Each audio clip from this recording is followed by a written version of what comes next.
Bien souvent, ce que retient l'histoire, celle qui s'écrit avec un grand H, n'est qu'une version détournée de la vérité.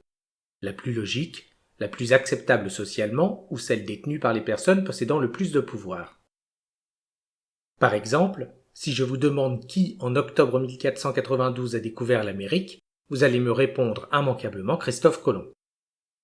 Quelques-uns affirmeront que c'est le viking Éric le Rouge ou son fils, d'autres un équipage venu d'Asie ou du diable Vauvert en chantant pour se donner du courage. L'Amérique, l'Amérique, je veux la voir et je l'aurai. L'Amérique, l'Amérique, si c'est un rêve, je le saurai.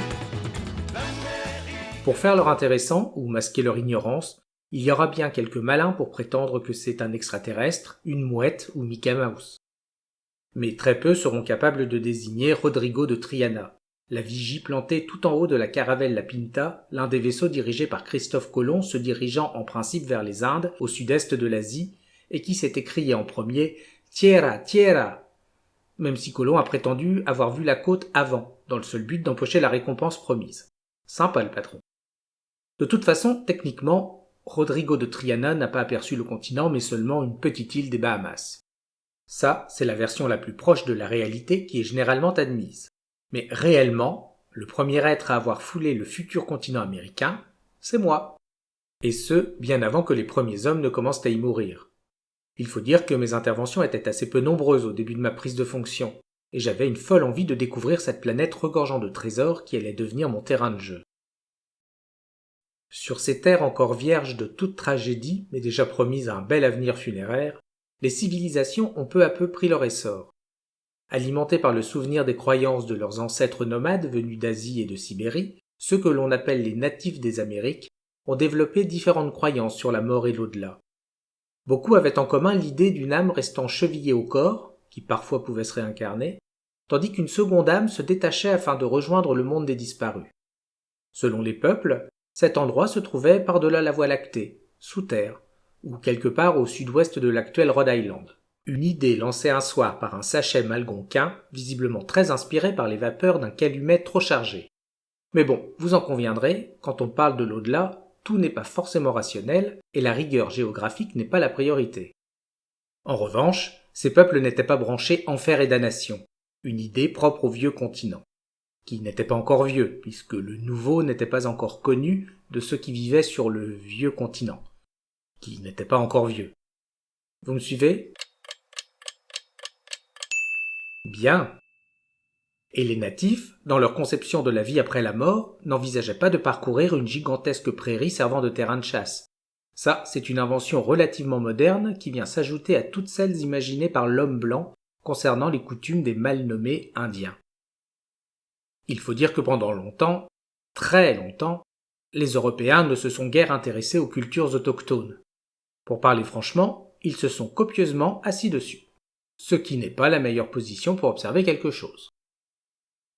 Lorsque Rodrigo de Triana s'est écrié « Tierra, tierra », il aurait pu tout aussi bien ajouter « Les pilleurs arrivent, merci de préparer vos richesses pour gagner du temps et d'abandonner vos croyances qui ne valent rien, parce que les nôtres, elles arrachent. » Et pourtant, c'est en amis que les Européens se sont présentés en débarquant.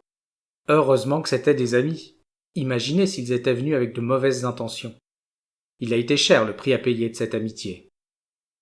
Un étranger qui passe, avec son langage et ses vêtements bizarres, c'est marrant, et ça fait des histoires à raconter aux enfants. Éventuellement, on peut même devenir copain et s'écrire de temps en temps. Mais lorsque l'étranger s'installe chez vous, s'empare de l'argenterie et taille radicalement dans l'arbre généalogique, ça ressemble davantage à une invasion qu'à une visite de courtoisie.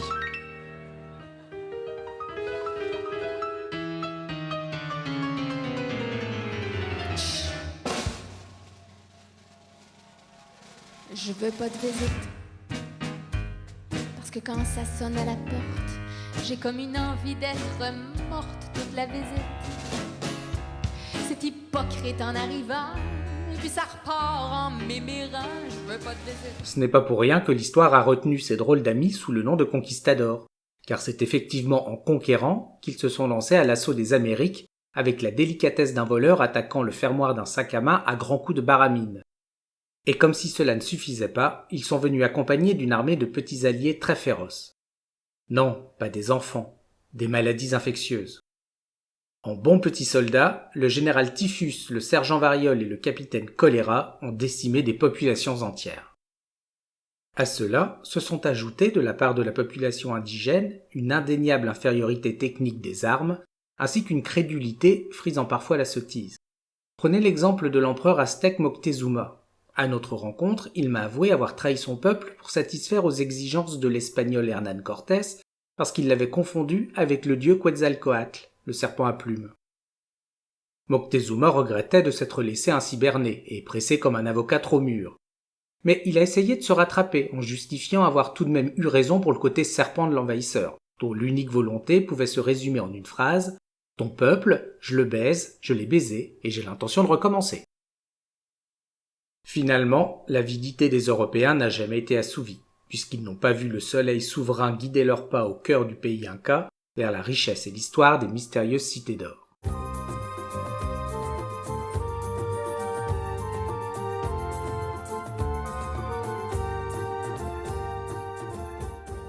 Pourtant, ils avaient lu dans les récits de Marco Polo qu'il existait des villes entières recouvertes d'or. Ce qui était vrai, à 2 détails près. Tout d'abord, ce n'était pas toute une ville, mais seulement des pagodes dont les toits étaient recouverts d'or. Et ensuite, Marco Polo se trouvait alors en Birmanie, c'est-à-dire à vol de Condor, à 15 000 km de l'endroit où ont accosté les conquistadors. Il ne risquait pas de tomber dessus au détour d'un chemin de la cordillère des Andes. Toujours est-il que les dizaines de millions d'individus tués en quelques siècles auraient préféré que Christophe Colomb n'ait jamais eu l'idée de virer à droite après le golfe de Guinée.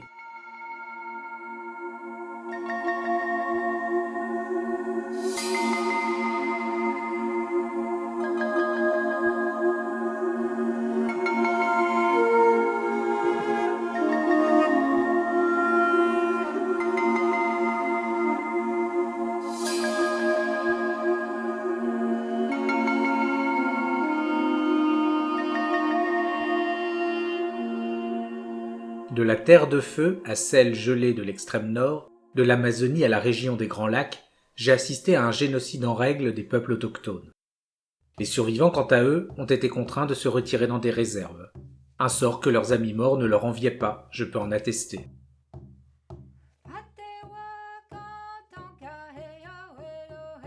Assignés à résidence, loin des rivières familières, des sentiers de chasse, on leur a offert un oubli organisé. Et pendant que l'État surveillait, comptait, rationnait, interdisait à grand renfort de lois abstraites, les peuples racontaient en secret les histoires que personne ne voulait plus entendre.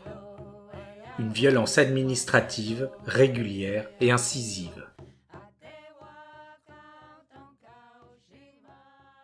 Il me semblait repartir sans cesse à la recherche d'un nouveau groupe d'âmes défuntes, traversant le continent comme si j'étais a poor lonesome death. J'ai vu défiler des familles, des clans, des nations entières. D'aucuns, à part moi, dotés d'un minimum de conscience morale, seraient sans doute devenus fous en découvrant le spectacle des mères serrant leurs enfants contre elles pour essayer de les rassurer. Les hommes, la tête baissée, ployaient sous le poids de la honte et de l'incompréhension. Bien sûr, j'accueillais aussi leurs meurtriers. Ceux qui acceptaient de me parler affichaient presque toujours la même expression de supériorité et se justifiaient avec ce genre de phrase. Ils se sont jetés sur moi en poussant des cris de sauvages. Vous avez vu comment ils vivent? Ils ne sont pas civilisés. Ils ne croient même pas en Dieu. Justifier des crimes de masse nécessite toujours des excuses minables. Toujours, quelle que soit l'époque.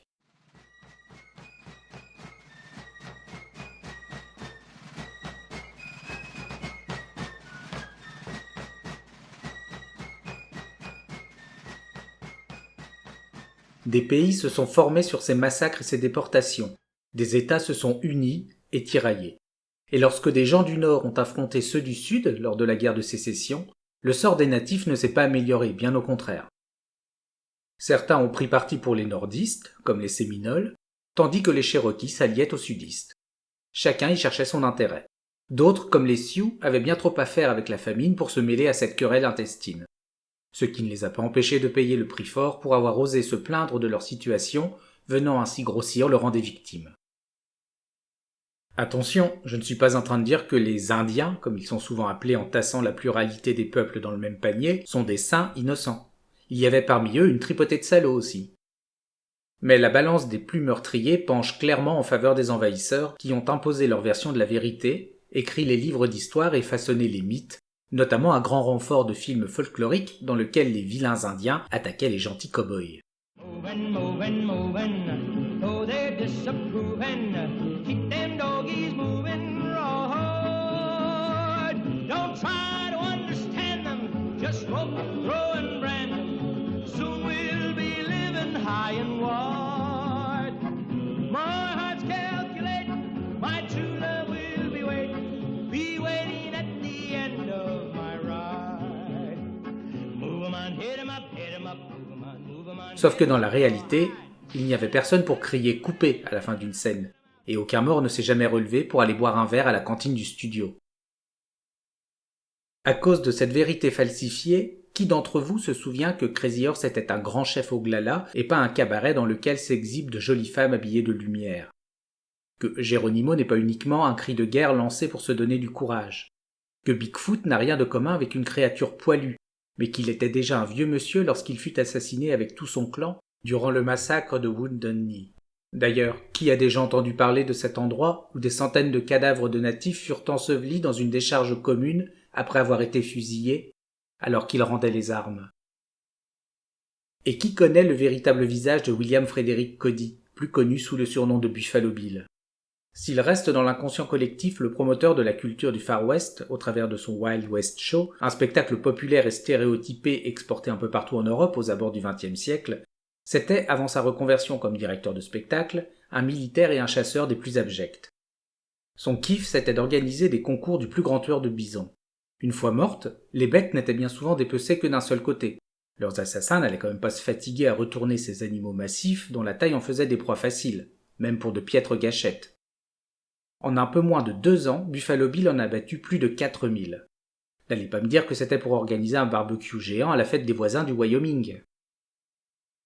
Lorsque j'ai rencontré cet individu, il était devenu un vieil homme bedonnant qui arborait encore fièrement une barbe blanche taillée à l'impériale. Un peu comme le colonel Sanders, celui du fast-food, mais avec un Stetson et une passion pour les côtelettes plutôt que pour le blanc de volaille pané.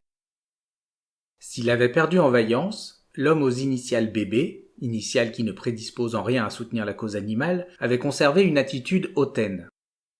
Il m'a vanté tous les bienfaits qu'il avait apportés aux Indiens qu'il prétendait être ses amis. Il était comme ça, Monsieur Bill. Quand il avait des amis, il les zigouillait ou les exploitait dans un spectacle. Il a aussi prétendu avoir participé à la sauvegarde des bisons en les parquant. Il était comme ça, Monsieur Bill. Pour préserver des animaux, il en dézinguait déjà un grand nombre afin de satisfaire son ego. Quel homme charmant. Tout est une question de point de vue. Du mien, Monsieur Bill méritait une petite leçon. J'ai pensé un temps lui faire le coup du goudron et des plumes. Une punition qui remonte en fait au temps des croisades. Soit bien avant l'invention du goudron, puisqu'on utilisait alors de la poix, une substance épaisse et collante produite par une lente combustion de pain. L'arbre, pas la baguette. La recette de ce supplice est la même que celle des nuggets de Sanders. On prend un condamné, on l'enduit de ce goudron comme on le ferait avec de l'œuf, puis on le roule dans les plumes comme dans de la chapelure. Et dans les 2 cas, le résultat n'est pas fameux. Mais finalement, j'ai trouvé que ce procédé manquait de fair-play. Je lui ai donc proposé un duel comme ceux que l'on voit dans les westerns.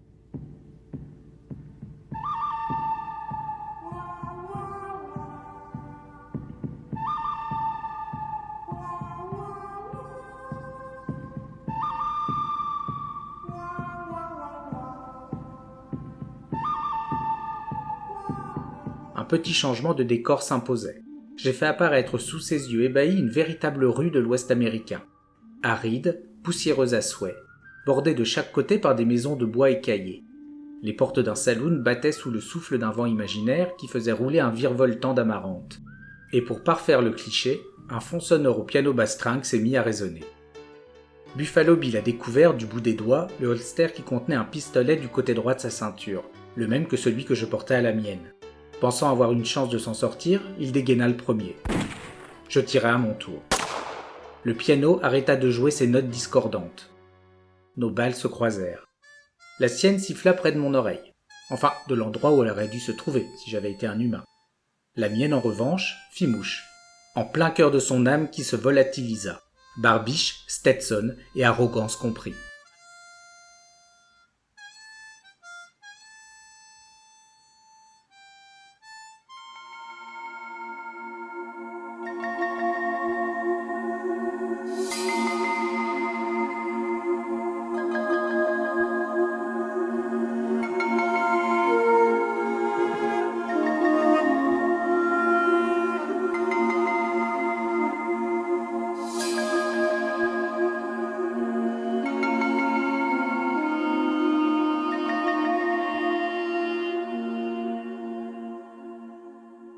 De la même manière que les natifs du continent américain n'étaient pas tous des saints, ceux qui y ont posé le pied et leurs descendants n'étaient pas tous des salopards.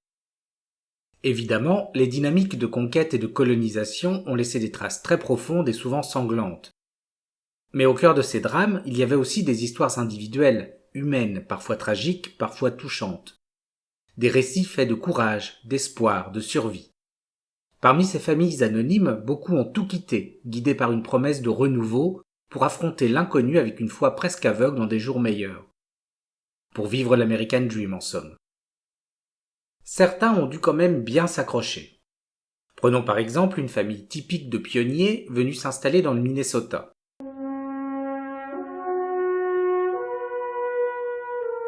Près d'un tout petit village entouré par des noyers, les arbres qui donnent les noix. Le fin fond de l'Amérique, que l'on ne peut rejoindre qu'en parcourant des plaines à perte de vue, avec un chariot bien rempli de vivres, sauf si on aime grignoter des racines, en traversant des rivières profondes, aux courants si violents qu'on risque de finir noyé, les cadavres qui donnent la nausée. Sans compter les attaques de loups, les maladies en tout genre, les incendies, les blizzards, les tornades, des broutilles, car c'est une fois la destination atteinte que les drames commencent. Le père qui se ruine la santé pour construire une petite maison en bois presque à main nue, mais trouve encore du courage pour labourer 3 hectares de terre aride au beau milieu d'une tempête de sauterelles. La mère qui fait péter le curseur de la charge mentale de la femme au foyer, mais garde le sourire face à l'adversité. Le genre housewife, mais pas du tout desperate. La fille aînée qui devient aveugle et perd un gosse dans un incendie. La Benjamine, qui abandonne son emploi d'institutrice pour devenir fermière et subit tous les pires effets du dérèglement climatique bien avant l'heure. La cadette, enfin, atteinte d'un trouble du système nerveux périphérique, au point de ne plus arriver à mettre un pas devant l'autre sans se vautrer en descendant une colline.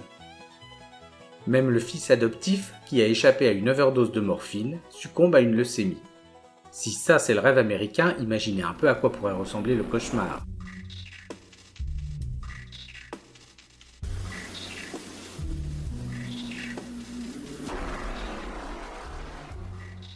Peut-être mettre au pouvoir un type qui veut virer tous les immigrés de son pays, alors que ce pays n'est qu'un patchwork de gens venus d'ailleurs, des nomades d'Asie aux colons fuyant l'Europe, en passant par des Africains déplacés de force. C'est le retour du gros colon, qui détient la richesse et le pouvoir et manipule sans vergogne la vérité. Beaucoup d'humains pensent que la vérité n'est pas toujours bonne à dire, d'autres préfèrent qu'elle se taise à jamais. Et certains font comme si elle n'existait même pas, en l'enterrant. Bien profondément.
Pleure ma terre au ventre déchiré, pleure la terre où mon sang a coulé.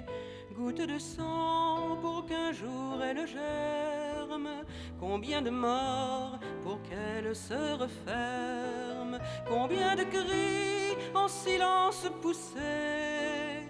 Pleure ma terre au ventre déchiré, oh que les cieux se couvrent de nuages, que les éclairs déchirent l'horizon. Avec mon sang s'écoule tout un âge, un peuple meurt quand meurent les bisons. J'étais la bête venue du fond des temps, et mon galop avec les pieds du vent. J'étais poussière et sang de vos ancêtres, et dans mes reins combien d'enfants à naître. Ils sont partis vers le soleil couchant, j'étais la bête venue du fond des temps. Oh, que les cieux se couvrent de nuages, que les éclairs déchirent l'horizon. Avec mon sang s'écoule tout un âge, un peuple meurt quand meurent les bisons. La terre est rouge de mon sang répandu, la terre brûle de guerriers étendus. Partout des feux et la mort imbécile, homme perdu, à jamais inutile. Chant de la vie qu'on n'a pas entendu, la terre est rouge de mon sang répandu. Oh, que les cieux se couvrent de nuages, que les éclairs déchirent l'horizon. Avec mon sang s'écoule tout un âge, un peuple meurt quand meurent les bisons. Pleure ma terre au ventre déchiré, pleure la terre où mon sang va germer. Bourgeon de sang, ne restez pas inerte, la terre est là comme une plaie ouverte.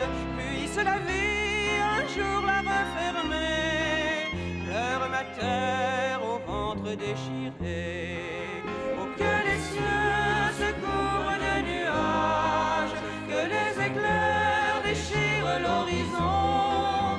Avec mon sang s'écoule tout un âge, un peuple meurt quand meurent les bisons. Oh, que les cieux se couvrent de nuages, que les éclairs déchirent l'horizon. Avec mon sang s'écoule tout un âge, un peuple meurt quand meurent les bisons. Oh, que les cieux se couvrent de nuages, que les éclairs déchirent l'horizon. Avec mon sang